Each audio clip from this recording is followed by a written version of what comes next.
Top 10 strongest pirate crews in One Piece. We'll start with the Cross Guild, and in later parts of the video, we'll cover some of the... I feel like every time you watch one of these is, you know, Luffy and his crew are never in the top, like, you know, top 3, let's say. Legendary pirate. They're never like top 1. Crews that are feared by everyone around the world. They're always a bit lower. There's someone stronger crew than them, you know? Introduced to the story, consisting of 3 former warlords of the sea. So I wouldn't Buggy, expect them to be there. Mihawk, and Crocodile. Okay. Out of any crew, the Cross Guild definitely has the most interesting creation story by far. The company was initially created by a partnership between Crocodile and Mihawk in order to hunt down Marines for bounties. Now, to fund this organization, Crocodile realized he needed money, so he went to Buggy to call up on a huge debt that the latter owed him. When he got there, he inadvertently saved Buggy from the Marine fleet that was attacking him. Because of this, Buggy's employees thought that Crocodile actually saved him out of loyalty and created a poster that made it seem that Buggy was in charge of the entire Cross Guild. When the world government saw that Mihawk and Crocodile were supposedly serving under Buggy, they immediately promoted him to Emperor level and gave him the bounty of 3,189,000,000 bellies. The most interesting thing about this organization is that it's putting bounties on the Marines, which no one has tried to do before. However, it seems that the bounty amounts are indicated by symbols instead of money. This is really unfortunate, since it would be very interesting to see what would some of the Admiral bounties look like. At the end of each crew, we'll that would probably be like crazy. What each crew's total bounty would probably be, and some of the numbers will be totally insane. Oh, that's what I just said. The bounties said. Of all Cross Guild members, so their combined bounty should be around 9 billion bellies. Damn. Number 9, Big Mom Pirates. The Big Mom Pirates are a large and powerful pirate group whose territory is known as Totoland, a fairy tale world containing seemingly whimsical creatures who have a dark side to them. That's what it looks like. The group's leader is Big Mom, and 85 out of 129 members are actually her children. Man, she should get her own reality TV show. 85 children and counting. Even at a young age, Big Mom had these hunger pains. Bro, moments when she what can't is she control herself doing? and starts eating everything in her path. This is exactly how she obtained her devil fruit, Soru no Mi, after unknowingly eating its previous owner. Mama's gonna chill. Mom, the crew's 3 strongest pirates are called Sweet Commanders, and they're Charlotte Katakuri, Charlotte Cracker, and Charlotte Smoothie. An interesting fact about this crew is that it has the highest amount of known members by far. I mean, just look at the official wiki. There has to be around 100 known members in here. The Big Mom Pirates are feared around the world, with many races being terrified of them. A good example of this is that Fishman Island citizens feared Big Mom so much that they agreed to produce 10 tons of candy she orders every month. Another reason everyone fears her is because she hunts the people that don't hit the subscribe button. Just make sure to hit it and you should be fine. The majority of other pirates are also scared of her, and it's common knowledge that if Big Mom invites you to her tea party, you better come, since if you refuse, you'll probably be sent a box with the head of someone close to you. Now, some of you may be wondering if they're really stronger than the Cross Guild, so let's explain that. I mean, there's like 85 of them, though. Mihawk and Sir Crocodile are members of the Cross Guild, there aren't any other notable members besides them. So unless you consider Buggy, Alvida, or Mr. 3 to be strong pirates, I really don't see a way Mihawk and Crocodile could take on the entire Big Mom's crew by themselves. Yeah, that's what I'm saying. It's impossible. All main members Big of Mom's kind of of OP by herself, I feel like. So if we add the estimated boundaries of all the other less important members, the number should be around 11,500,000,000 bellies. With Big Mom covered, we still have a lot more incredibly strong crews to cover. And the next one is everyone's favorite, Straw Hat Pirates. The Straw Hat Pirates are the primary pirate crew of the series. They were formed in the East Blue by Monkey D. Luffy, and since then, the crew has made a name for themselves by defeating many formidable foes and sailing through the Grand Line and New World. In addition, they have successfully liberated nations like Alabasta, Fishman Island, Dressrosa, and even Wano, which was ruled by the world's strongest creature and emperor, Kaido. It's also important to mention that they managed to... I don't know, I feel like this team is so good because it's made out of like friendship, you know? They love each other and they're best friends, right? Only 2 years from the start of their journey. Despite their small size of only 10 active members, the Straw Hats are an extremely diverse group. It's a good number. Origins range from ordinary islanders and workers to bounty hunters, royalty, criminal gang members, and veteran pirates. At the end of the Dressrosa arc, the crew also became the leaders of an alliance called the Straw Hat Grand Fleet, which involves 7 pirate groups that sided with Luffy in his conflict with Doflamingo. This alliance consists of 5,640 people who pledged their loyalty to Luffy and promised to come to his aid whenever he How needs many? them. From the beginning, Straw Hats have always set out to do what no one had thought possible. 5,600. Many consider them insane. However, despite this, they managed to achieve almost impossible things, like finding the Sky Island, invading Eni's lobby, and defeating CP9, infiltrating Toto Land and participating in an assassination attempt against Big Mom, and even attacking the Beast Pirates' stronghold in Onigashima. Although Luffy is by far the strongest member of the crew, many others also possess notable strengths. Some examples are the pirate Zoro. hunter Roronoa Zoro, Black Zoro's pretty Sanji, insane. and former warlord Jinbei, which all have bounties of over 1 billion bellies. Based on Luffy's new powers Just that by he awakened themselves. during his battle against Kaido and the crew's overall strength, they should be able to beat the Big Mom Pirates See? in all versus all battle. Okay. The individual bounties of all Straw Hat members are revealed, and the combined bounty for all of them is exactly 8,816,000,001,000 bellies. Number 7. That's less Blackbeard than the Pirates. first one. The Blackbeard Pirates are a dangerous, opportunistic. See, that's why I said at the evil beginning of the video, like Luffy and his squad, they're strong, but they're not the strongest in the world, which is kind of cool because it gives you like a progression. You know, if the character is like already overpowered, I know there's like animes where the character is like already overpowered, but obviously here, like Luffy is not the strongest, so there's still more to do, like defeat the next blah blah blah, right? So it gives room for progression, Ragtag group and really currently cool. one of the 4 strongest crews in the world. They're led by Marshall D. Teach, a man who aims to find the One Piece, just like many before him, and shake the world forever. I wonder if they'll His actually find it cunningness at the and end of dedication anime. know no bounds, as he spent over a decade as a member of Whitebeard Pirates, only because he wanted to use them to find the devil fruit he was searching for, the Yummy Yummy no Mi. The interesting thing about Blackbeard Pirates is that before the time skip, they actually used a wooden raft instead of a ship. I mean, imagine sailing over the Grand Line with this. These guys are on a Scuffed ship, man. completely different level. Even before the time skip, Blackbeard Pirates were a force to be reckoned with, Bro. as they managed to attack Drum Island, break into Impel Down's 4th level, and survive Sengoku's punch with Started little from to the no bottom, damage. now we're here. However, after the time skip, they became even stronger, with level 6 prisoners joining the crew and Blackbeard acquiring Damn. the powers of the Goru Goru no Mi. As proof of their strength after the time skip, they easily defeated the Whitebeard Pirates, who wanted to take revenge on them and seize their former territories. Although there's some notable members like Jesus Bergas, Shiryu of the Rain, and Van Augur, as of now, we don't know what bounties they have and how strong they really are. They Also, could the have like Blackbeard really Pirates have high recently gained bounties, a right? powerful ally, the former Marine Admiral Kuzan, Oh, making the- them even the more frozen dude. dangerous. Based on all this, I'm not really sure if the Straw Hats would be able to defeat them, especially considering Blackbeard's ability to nullify the powers of others. I feel like if they were gonna defeat them, Luffy would need to be in like gear 6 or something like that. You Also, know? since You we need to don't get have a much bounty information high about level. this crew, I'll have to take a guess. If we count Aokiji as the crew member, I don't think it's a stretch to say that the crew's total bounty is probably around 11 billion bellies. Number 6. Golden Lion Pirates. Before the events I have of no Roger's idea execution about these in guys. Loaktown, Shiki and the Golden Lion Pirates were one Nope. of the major Never players seen in that the before. sea. Shiki and his pirate groups were one of the Pirate King's greatest rivals. They would constantly fight each other, with Shiki's crew even having an advantage a few times. Shiki also had the largest grand fleet in the world with over 50 divisions. Oh my I god. know what many of you are saying. Shiki is not a canon character, and therefore he shouldn't be on the list. Well, despite the majority of I love Shiki's his achievements being haircut, man. It's non-canon, just a he and the Golden steering Lion wheel Pirates of the are ship. confirmed canon characters, so it's only right that I put them on the list. The most interesting thing about this crew is their ship. It's called Island Ship, and as the name says, it's literally It's a a landmass whole with high island, trees dude. and long oars rowing And on it the sides. flies? The ship flies too. This is made possible That's by what I Shiki's just said. devil fruit power,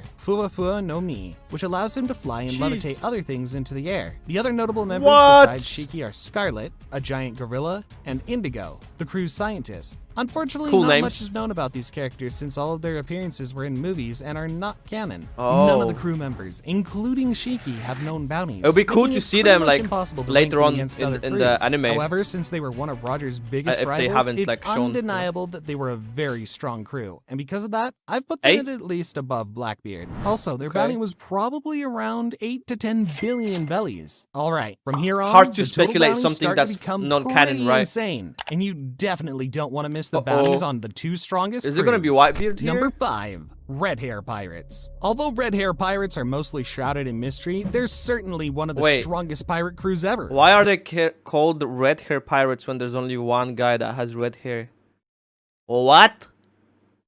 Okay. Certainly one of the strongest pirate crews ever. Their leader is Red Hair Shanks, one of the 4 emperors, with an astonishing bounty of over 4 billion bellies. Yeah, that's kind of crazy. Besides Shanks, the most notable pirates in this crew are First Mate Ben Beckham, Cook Lucky Roo, and Snipe Yasop. A true testament to the crew's strength is that the world government greatly feared what would happen if they and the Whitebeard Pirates were to form an alliance. Also, during the Battle of Marineford, as soon as the Red Hair Pirates... imagine if these guys like partner up with like Luffy's crew or something like that. It's appeared, all fighting stopped, and no one wanted to fight against them. Even Teach, who had 2 Devil Fruit powers at the time, didn't want to engage Shanks and simply said he wasn't ready to fight him yet. The most interesting thing about the Red Hair Pirates is that no member, including Shanks, has Devil Fruit powers. You see, this is really interesting for a few reasons. Firstly, since they're a really like insanely strong they then. definitely had a chance to eat a powerful Devil Fruit at some point, but chose not to for unknown reasons. This also means that all the crew members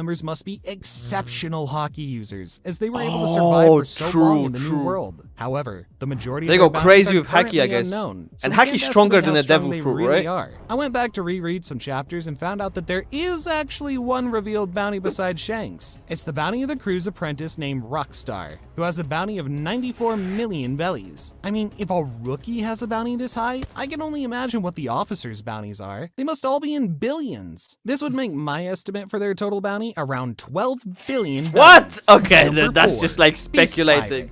The Beast Pirates were an emperor crew consisting of animal hybrids who followed every command of their captain Kaido, the world's strongest creature and king of the beasts. Kaido is an unstoppable force of nature whose skin is so tough, he survived every execution attempt on his life and was believed to be truly invincible. Wait, for real? Toughness wasn't enough. He also had the mythical Zoan-type devil fruit, Uo Uo no Mi, which allowed him to transform into a giant dragon. At one point, Beast Pirates attempted to attack Whitebeard Pirates in the hope of killing Whitebeard, something no one in the world would dare to do.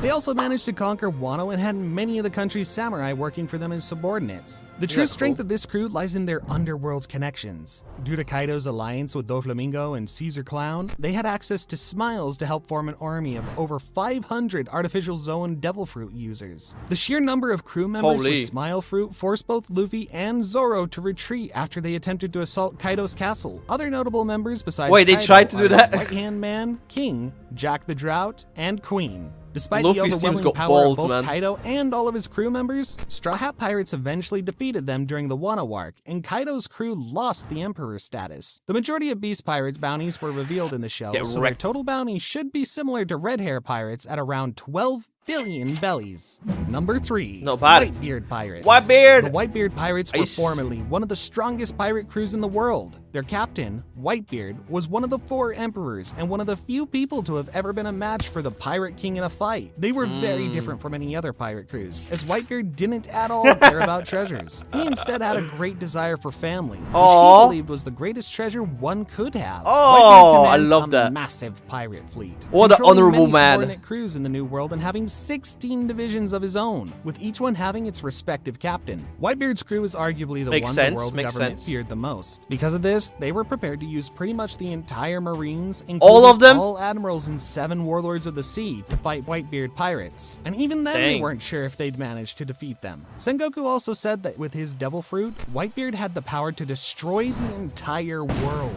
Although Newgate's crew was incredibly powerful, they weren't by any means invincible. We can easily see this during the Marineford arc, where several commanders were severely injured while trying to save Ace, and when Blackbeard Pirates ambushed and killed the crew's captain, Whitebeard. Destroys the whole world. Members besides Whitebeard were Marco the Phoenix, Ace, Jozu, Thatch, Vista, and at one point, even Kizuki Odin himself. Okay, so if we assume that all the Whitebeard Pirates are currently alive and that Odin is also part of the crew, the estimated total bounty should be around 13 billion bellies. That's the highest one so far. Which is the highest bounty we had so far on the list. Before we explain the absolute strongest crew on the list, let's first cover the Roger Pirates. Roger Pirates were the legendary crew with Goldie Roger as the captain. This crew traveled around the Grand Line in search of Laugh Tale, and the things they did were by many considered to be legends. Like the Red Hair Pirates, Roger's crew wasn't relying on devil fruit abilities, and Roger himself didn't possess any.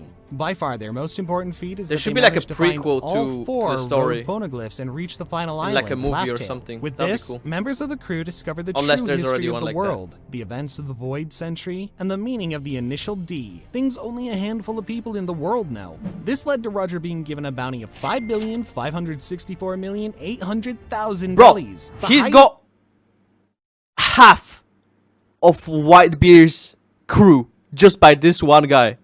recorded bounty in history. That's Sometime insane. after finding the One Piece, Roger turned himself in, and his pirate crew was disbanded. The world government executed Roger shortly after, but not before he said his legendary final words. "You want my treasure? You can have it. I left everything I gathered together in one place. Now you'll just have to find it." Even after 25 years since the What a crew's troll, separation, dude. some members He's still like, have active bounties. yeah, man, you're gonna die, but yeah, I'm gonna troll you guys. What if there's no treasure?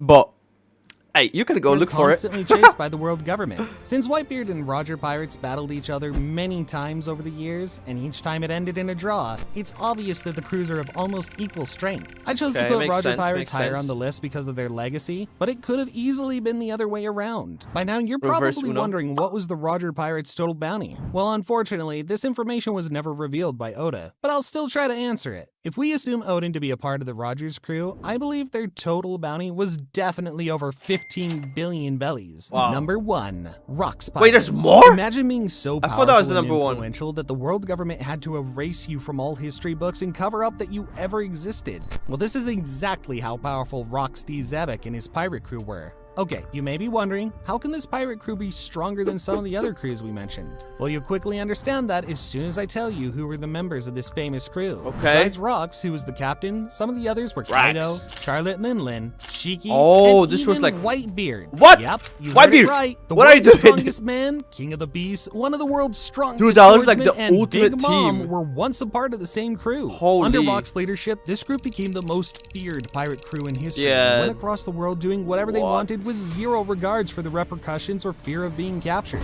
And why would they fear? There were no Marines or pirates strong enough to ever stop them. Okay, That's I know what you're crazy. thinking. How are these guys ever defeated? Well, you see, ROX wasn't only the world government's worst enemy, he was also the biggest rival of the Pirate King. So the strongest Marine at that time, Garp, and the strongest pirate besides ROX, Roger, teamed up and finally put an end to Zebek's tyranny. The interesting thing Damn. about this crew is that after its disbandment, every known member became a famous pirate and formed a crew of their own. I mean, Now, in makes terms of sense, bounty, man. This one is really hard to estimate because we don't know a single bounty from the ROX crew. However, based on how much the world government wanted him dead, I'd say his bounty was definitely Yeah. similar to Rogers, if not higher. Probably This higher. would put his entire crew probably at around 13 to 15 billion bellies. Gee.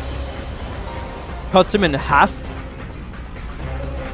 Yo, that's like a stone giant. Does it cut At him with number a 10, sword? we have the moment when Zoro cuts Pika in half. The shape-shifting enemy that can turn an entire country into a part of his body gives the Straw Hats immeasurable trouble in the Dressrosa arc. They might laugh at his squeaky voice, but they know better than to make light of one of the top 3 officers of the Don Quixote family. That looks incredible, dude. This is so massive. To make light of one of the top 3 officers of the Don Quixote family. Oh yeah, it has to. Wait. Oh, dude, I was thinking of the wrong anime. For some reason, I was thinking about One Punch Man. I don't know why. I got it mixed up. By the way, do you play with anyone in Discord off stream? Not really. Sometimes we play on the Minecraft server, like once in a while, but not often. Not often. Family. Because usually I just don't have time. I'm either streaming or editing videos. So, to see Zoro, who spent a lot of his time in recording Dressrosa videos. wandering off and getting lost, cut the stone monster in half is immensely satisfying. He This then arc was proceeds to awesome. slice and dice Pika, forcing him to reveal Damn. himself in his true form. Pika's defeat is proof of Zoro's He sliced him like halfway, like horizontal and vertical. growing strength and skill. It takes him that much closer to his goal of becoming the world's greatest swordsman. His belief that there's nothing he can't cut makes this one of those moments you can't help but cheer loudly for. How like sharp is this sword, man? 仇に迷惑かけてんじゃねえよ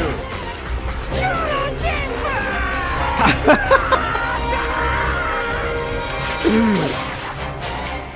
This guy looks kind of cool though. I really like it.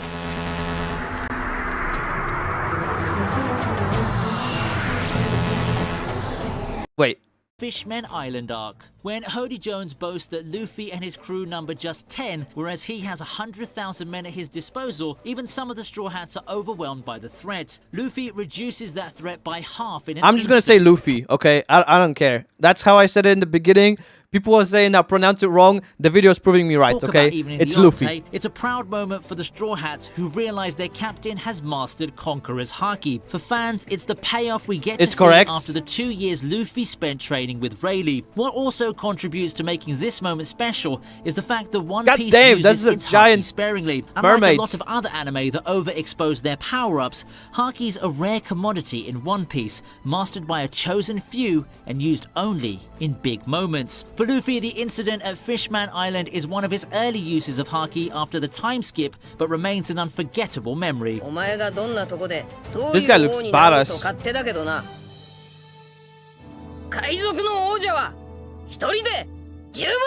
If you want to see more anime videos like these, head over to Patreon, where you can find full uncut, unedited videos, and also you receive them earlier than here on YouTube. And thank you very much for the support. Maybe we'll learn how to say it from the dub here.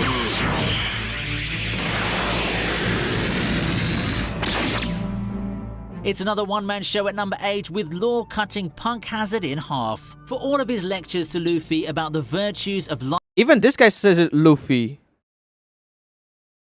For all of his lectures to Luffy about the... Luffy. That's how I said it, no? Okay, whatever. Forget it. Lying low and fighting cautiously, the captain of the Heart Pirates is known to make some big and bold moves. Did he cut the whole like challenging Doflamingo to a fight for purely... Yo, this guy just cuts everyone in half. I like him. Is one. Plotting the fall of Kaido is another. As for his just cutting everything you have. Moment in battle, it's without a doubt his dismantling of Virgo and the island of Punk Hazard. Showing that he's one of the most imaginative devil fruit powers around, Law needs just one swing of his blade to cut Virgo in half, despite the latter's body being entirely armored in Haki. Okay, how a whole mountain base?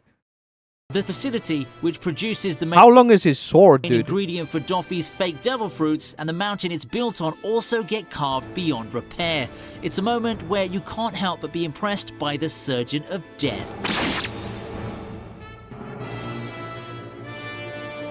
But that guy's name is Law, right? The guy that cuts everything in half? I kinda like him.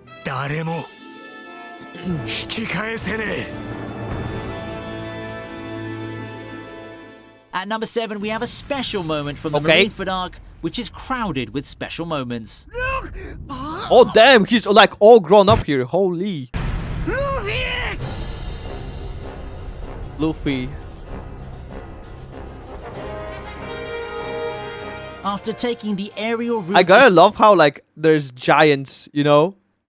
After taking the aerial route into the fortress-like marine headquarters, Luffy gets airborne once again, this time using a pillar of water and a ship's mast to propel himself towards the execution platform and Ace. But standing in his way are... I was gonna say, that looked like the ship's mast. 3 admirals. Talking purely from the visual standpoint, the image of the young upstart standing up to the Navy's 3 strongest warriors and directly challenging their authority. Oh damn, okay. Great poster. However, Luffy recklessly facing off against Aokiji, Kizaru and Akainu is important not only for the visuals and the events taking place. It seems in all likelihood to be a foreshadowing of the final confrontation between the man who will be the Pirate King and the authority standing in his way. We can't wait to see what happens when the anime eventually winds down to such... Does he actually like fight them or no? Finale. I would like to see him fight all the 3 guys. Fighting the world government. Up next is a similar scene from the Ennis Lobby arc, this time with the Straw Hats challenging not the Navy, but the world government. And this time too, the reason is personal. Robin's I feel like captured by... One Piece has such a big like story and world.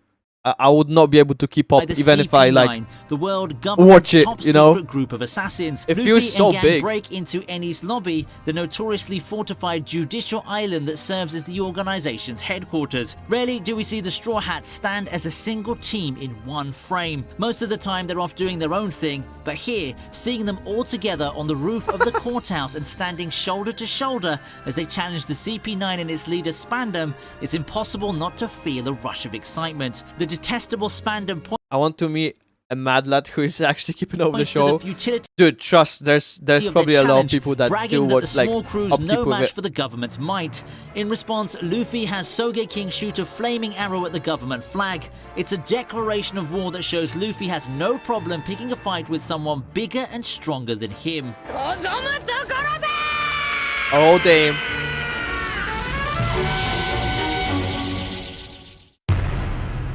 I want to see some fights. Only took me 2 years to catch up on damn. It looks like an older walked to episode. Arlong Park to challenge Arlong takes the 5th spot. This was at a time when the crew had only 4 members, and it comes right after that unforgettable scene where the usually ballsy Nami breaks down in tears and asks Luffy to help her save her village from the tyranny of the Arlong Pirates. Handing his hat to his future That's kinda navigator for cute. safekeeping, Luffy gathers his troops, which comprises Wait, of so did the Zoro, crew like start off with like one guy, or like let's say Luffy, and then they take on new people onto the ship? Like Sanji to the squad? and Usopp, and the 4 march to Arlong Park. It's an iconic moment reminiscent of many a memorable walking scene from the movies. When sidekicks Johnny and Yosaku tell the villagers these 4 men are worth betting their lives on, you might find yourselves nodding in agreement. Again, in terms of imagery, this moment makes the same impact as the previously discussed challenge to the world government at Eni's lobby and the Straw Hats' farewell to Vivi in the Alabasta arc. It just goes to show that putting the Straw Hats together in one frame is a thing of magic. I think for a lot of fans, this was a turning Started off point in the with series Luffy, where they went from Zoro. liking the series Okay. to loving it. And I can see exactly why.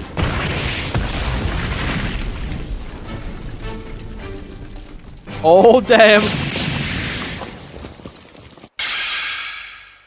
アーロンってのはドイツだ。 Dude, what is that? The guy has like a fire fist. Yo! God damn. The Marineford arc is the one arc in One Piece that's guaranteed to make the viewer an emotional Thank you for the follow. wreck thanks to its numerous acts of courage, betrayals, and god-awful tragedy. It also has one of the most powerful conclusions as Shanks appears during the final assault and puts an end to what's now just senseless fighting. Due to this I don't know if it's intervention, obviously because I've never seen the show. It's kind of hard for me to distinguish these Luffy people. gets away safely, Akainu is stopped, They kinda look thousands of similar, lives no? are saved, and the fallen get the dignity they deserve in death. It's a moment that reveals the true strength of this Yonko, who's remained a mystery to us all these years despite being a central figure in Luffy's life. That Fleet Admiral Sengoku is No. willing to listen to him, an adversary and a pirate, raises our expectations for what Shanks is capable of in the future. This is also one of the few times we see Shanks as the powerful pirate that he is, with his ship and crew by his side. Cameo appearances damn. don't get any more powerful than this. まだ暴れ足りない奴がいるのなら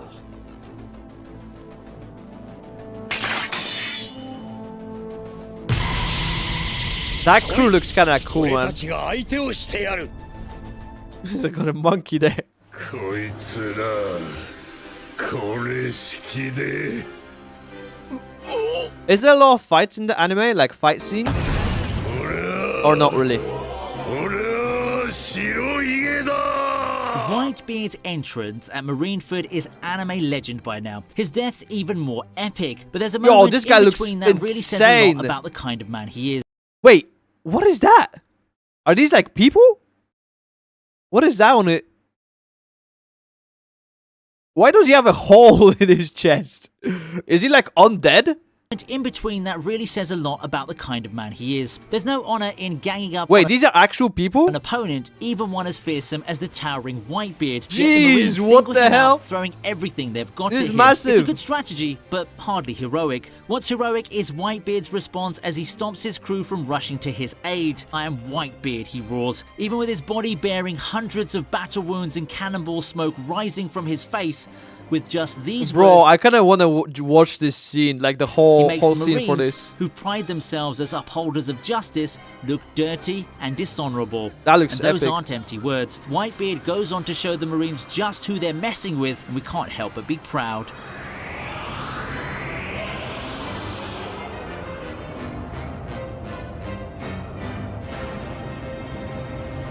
God damn, お bro. 前その目は何だい Number 2.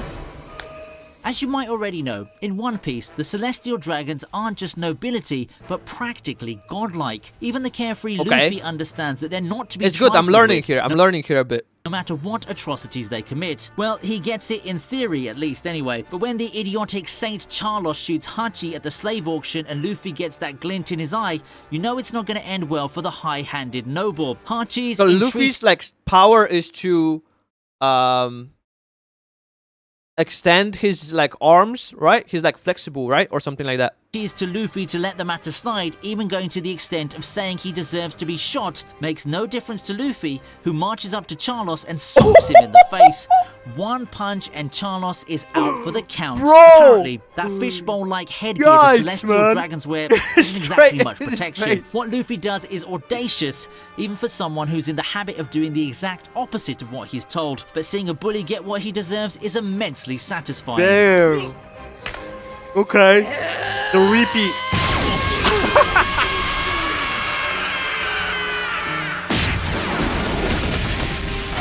He sent him flying. Bro didn't stand a chance. He's a rubber man? Okay. Got it. Got it. And that brings us to number one. Number one, and it's chat. Zoro's finest hour yet in the service of his captain. あの七部会どこに Wait, is he dying? Having realized that Luffy and the rest of the crew are too exhausted from their battle with Gecko Moria and his zombie army to have any real chance of survival against Bartholomew Kuma, Zoro makes the ultimate sacrifice. Bro, Unknown to them, no the way. proud swordsman gets down on his knees and asks the warlord to spare Luffy and the others, offering himself up for punishment on their behalf. Due to the nature of Kuma's powers, that means taking all of Luffy's pain and fatigue into Wait, his what is he own doing? body. What is that? Is he That taking means like his taking soul or something? What is this, chat? Of Luffy's pain and fatigue into his own body. I'll show you hell, Kuma promises, reminding Zoro that he might not survive the ordeal. Zoro does Zoro being a survive Chad? it somehow, and when Sanji later finds him covered in blood but still standing, he asks what happened. Nothing happened. A Oh, typical damn! answer Ultimate Giga Chad moment. from a man of few words, and yet Okay. so telling. It's just one of the many things that make this strong and loyal pirate such a badass. The fact that Luffy doesn't know about this little incident to this day makes this moment even Oh, and Luffy doesn't know about it. more special. Okay. 何もなかった Nothing happened. What a Chad. Aye, here it comes, number 10. Presenting the rookies Supernovas. with the reputation is at number 10. Let's make it louder. My guy go Angel Wings. A gorgeous glutton, a gang boss, a magician, a guy with a killer tune, a magnetic redhead, a master assassin, a former law enforcer turned outlaw, a mad monk, Oh my a God. tattooed surgeon, a rubber-limbed airhead, and a swordsman with a penchant for losing his way. Do you recognize them? I'm sure you do. The Supernovas are the 11 pirates who made a name for themselves very early in their wayward careers by attracting bounties of over 100 million berries. Not only does this make them a serious threat to the world government and the Marines, it also gives them an air of notoriety, which they obviously revel in. Being such unrivaled talents, this lot do deserve a grand introduction, and that's exactly what they get in the Sarboni Archipelago arc, first through a rogues gallery-style slideshow of their bounties, and then by getting to display their exploits in what remains one of the most rambunctious multiplayer fights in One Piece. Damn. They just walk in, eh? 新世界へ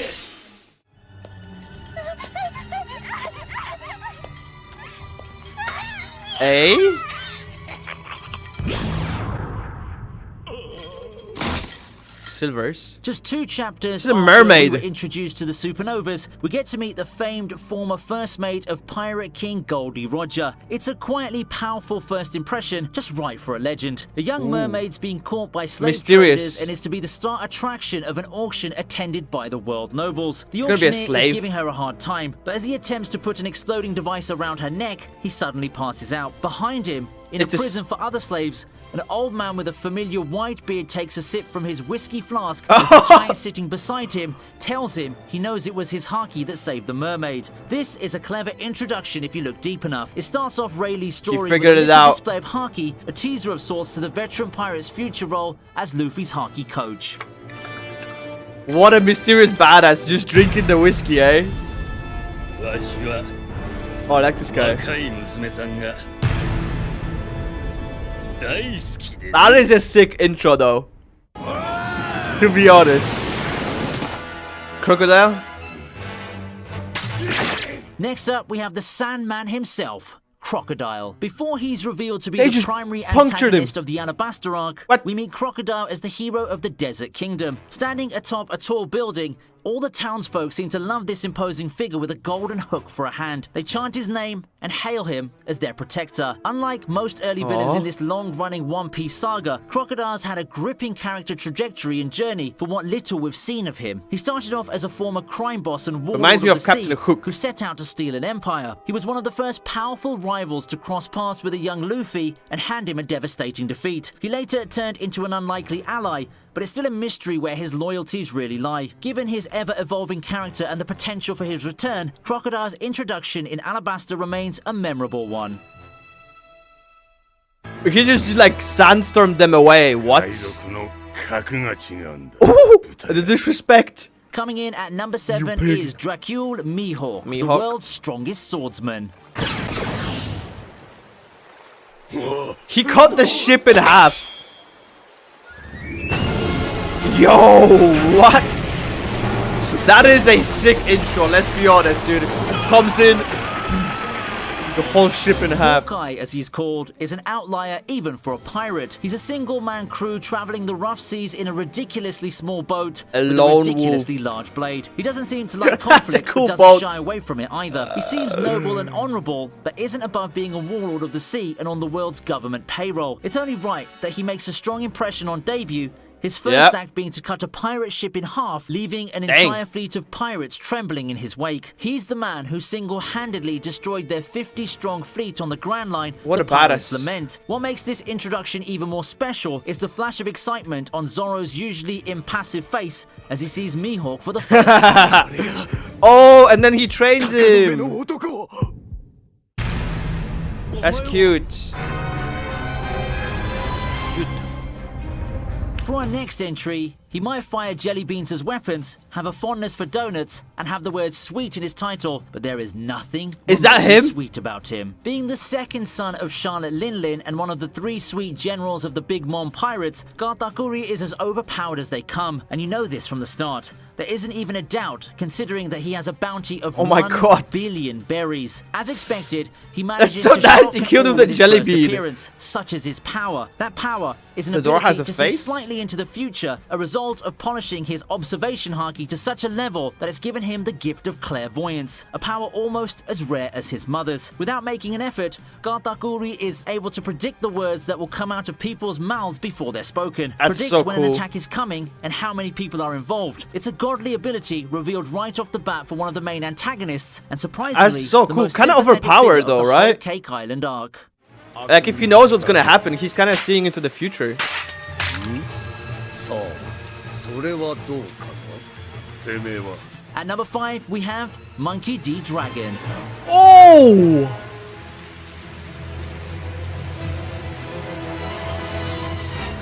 That's him.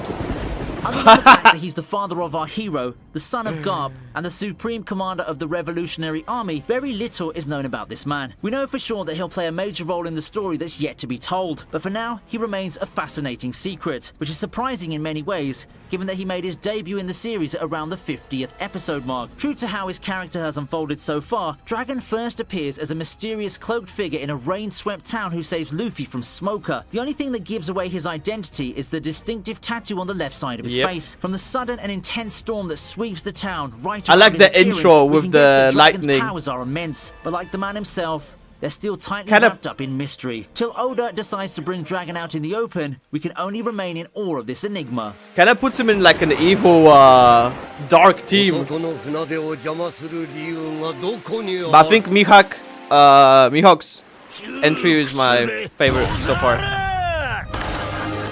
Before? Oh, it's Odin. With the plot of the Wano arc completely centered around him, we've all been waiting to lay eyes on Odin, and the big reveal doesn't disappoint. The shadowy silhouette we've been catching glimpses of for several episodes has finally made way You can for tell the man that the himself. difference A fierce in warrior the built for combat. animation Yet that's just and the one graphic. facet of his personality as we find out. A born ne'er-do-well and wild child, an irresistible heartthrob with not very nice manners, a lout who thinks it's a good idea to cook a hot pot meal on a funeral pyre, a rascal turned do-gooder turned pirate, these two are different sides of Odin. There's probably more. What? Oh yes, he's got some terrific connections too, to Goldie Roger, Whitebeard and Shanks no less. Even as we wind down to the grudge match between Luffy and Kaido. Oh my god, I that will be feel so the bad for final the dead act. guy. It's Odin's story we'll be following closely in the meantime. Jesus, dude. そういうこと？これが噂のおでん節か。 Say Mamma Mia, because our third entry is Big Mama. Mom, a sweet hound and the first Yonko on this list. I don't know. I just kind of. I can't stand her, man. It's so annoying, dude. Like, holy. The most powerful female pirate waltzes into the series with a bit of a song and dance. Instead of a display of power or personality, her Just- introduction has a carnival or party mood to it. A tea party to be exact, which Oh, is her man. favorite activity. But look beyond the festivities, the rainbow and the dancing folks, and there's something terribly wrong with this cheerful and harmless picture. The talking flowers and the yummy desserts that break into song are just the tip of the iceberg of strangeness. Actually, This mom's joy tune about planning a that's tea a party cool and a intro, wedding man. quickly goes into a very dark territory, with lyrics about looting and killing. There's Oh, also Jesus. a murderous look on her face, which clashes with her light and easy footsteps. As far as character introductions go, this is the perfect show for this I love how she unpredictable just intros pirate with who's singing. as childlike as she is cruel, as powerful as she is man. peculiar.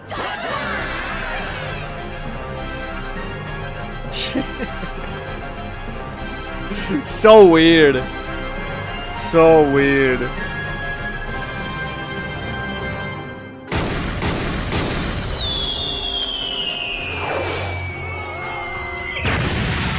At number 2, we have the man with the most innovative transport solution.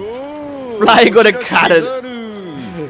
Ball. 到着しましたんで That is a cool intro. Come on, let's be honest. This is like. As a Marine Admiral, Up Kizaru there. undoubtedly has a fleet of naval warships at his disposal to help him get around. But where's the fun in that when you can ride a cannonball, right? Kizaru's entrance in Sabodi is one of the most iconic moments in the series. As far as character introductions go, it doesn't get more unconventional than this. Him taking down the Supernovas like it was nothing was just the icing on dang. the cake. If we talk about the three Walking admirals at away this point of the story, like that. Kizaru doesn't seem What a as Giga compelling Chad. a character as a Kainu, a ruthless authoritarian, or Aokiji, who's a reasonable man behind his icy exterior. And yet he's Okay. the one who gets the most exciting debut among the three. He's been part of some truly engrossing contests. We can only hope that the fun times continue when that familiar figure in a bright yellow suit makes his next appearance. こりゃちょっとやりすぎたね And that brings Number us one. to number 1. And it's Kaido for the win. 彼は He's like the main villain, right? 自殺をしたのだ What beats riding into a scene on a cannonball?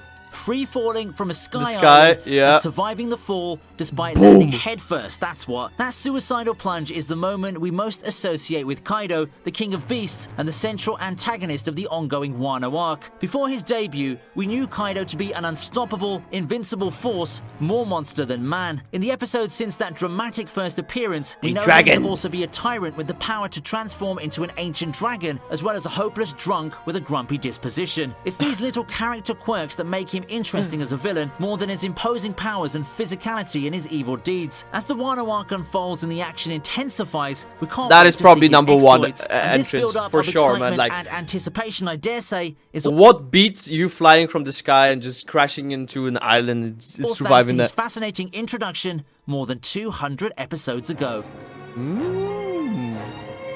The beast himself. 死に場所を求める男の He's 名は fucking huge, man. 百獣のカイド and berries. This was actually Luffy's 6th bounty and happened after he was recognized as Sabo's, further tying him to the Revolutionaries, the most dangerous organization to the world government, and after the events of Whole Cake Island and his defeat of Yonko commander Holy, Charlotte that looks Cracker, insane. whose bounty was 860 million, and Big Mom's strongest commander Charlotte Katakuri, whose bounty was 1.057 billion. With this bounty, Luffy also gained the title of the 5th Emperor thanks to the legend Big News Morgans. As the title suggests, this bounty catapulted Luffy above all Yonko commanders, and only the Yonko were left for him to pass. He's just stacking bounties, To be fair, Luffy was catapulted ahead of all Yonko commanders with known bounties specifically, but we still don't know some bounties like Ben Beckman's, which could potentially be quite high. Number 9 is none other than Yonko Blackbeard at 2.2476 billion berries. This is probably one of the most hyped top 10 lists ever, when number 10 and 9 are Luffy and Yonko Blackbeard, but it's true. Unless Blackbeard's bounty has changed off screen, which is definitely possible as we'll discuss later, his current bounty is less than Luffy's. Blackbeard was previously a member of the Whitebeard Pirates. I don't know, I felt like Luffy might be the biggest one, but he's number 10. Then he became a warlord. He defeated Ace, one of Whitebeard's strongest commanders, in battle. He went on to recruit multiple level 6 prisoners at Impel Down. As Sengoku described it, he took the strongest of the world's most dangerous prisoners. Sengoku says even one level 6 prisoner can cause unimaginable chaos simply by infiltrating a nation. So you can imagine that multiple working together under the master planner Blackbeard is much more concerning. Of course, he also participated in the Summit War at Marineford, and you can even say he was the biggest winner in it. Not only did he get strong crew members, he also killed Yonko Whitebeard, the strongest man in the world, who to be fair was very injured, and Blackbeard sort of just swooped in after the heavy lifting was done, but still, it's a very legend building detail that people can say about Blackbeard. He then stole the Gura Gura no Mi, a fruit that is said to be able to destroy the world and is considered to be the strongest paramecia fruit, and became the first character we know of to wield 2 devil fruits, even though that's supposed to be impossible. Finally, he, to use Robin's own word, obliterated Marco and the remnants of the Whitebeard Pirates I really want to see who's during the number Payback 1, War, man. and in doing so solidified this his is already like position as the 2.4 billion. newest Yonko. Thus, it's no surprise he received such a high bounty. Next, for number 8, number 7, and number 6, we have a 3-way tie, surprisingly. Okay. And now we really start to break from tradition in regards to how bounty levels are determined. Just recently, it's been revealed that Monkey D. Luffy, Eustace Kid, and Trafalgar Isn't this like the newest here? D. Water Law all received a 3 billion berry bounty. I don't want to take anything away from Kid and Law. They killed it this arc, they've been amazing. Together they beat a Yonko, namely Big Mom, who had a bounty of over 4 billion, so I'm totally cool with their combined bounty being higher than Big Mom's bounty, but the problem is, Luffy got the same bounty even though he took down Kaido alone for all intents and purposes, despite some other characters hurting Kaido a bit before their match. Plus, there's the fact that he did all the job and he got the same bounty. Luffy just awakened the most ridiculous power in the world that the world government arguably fears the most. These bounties only make sense if A, they don't consider the details of the battles, just the fact that these 3 Supernova beat 2 Yonko, or B, if the world government wants to avoid putting any extra spotlight on Luffy than absolutely necessary. The latter is probably the case. Whoa! Before you continue, make sure to give this video a like and subscribe. Only about 1% of the people watching these videos are subscribed. Also check out my Twitch and Discord down in the description. as we saw them freak out over Luffy's Gear 5 aka Awakened Sun God Nika form being featured on his wanted poster, along with the D initial in his name. They want to spin the story like these 3 roughly equal Supernova beat these 2 Yonko and that's that. This way they hope to limit the attention on Luffy, the Joy Boy and Warrior of Liberation of the new era, who, if legend is correct, is the biggest threat to the world government because he is destined to free all those under the government's control. Thus, in my view, Luffy, after beating the strongest creature in the world and awakening the most ridiculous power that hasn't been seen in 800 years, deserves the highest bounty we've seen to date. But because it would actually be bad for the government to put the spotlight on the Warrior of Liberation, they purposely used the wanted poster to hide the truth as much as they could, showing that in the end, the wanted posters are but tools for the government to use for their own benefit, propaganda, and not objective or scientific measurements of threat level or strength.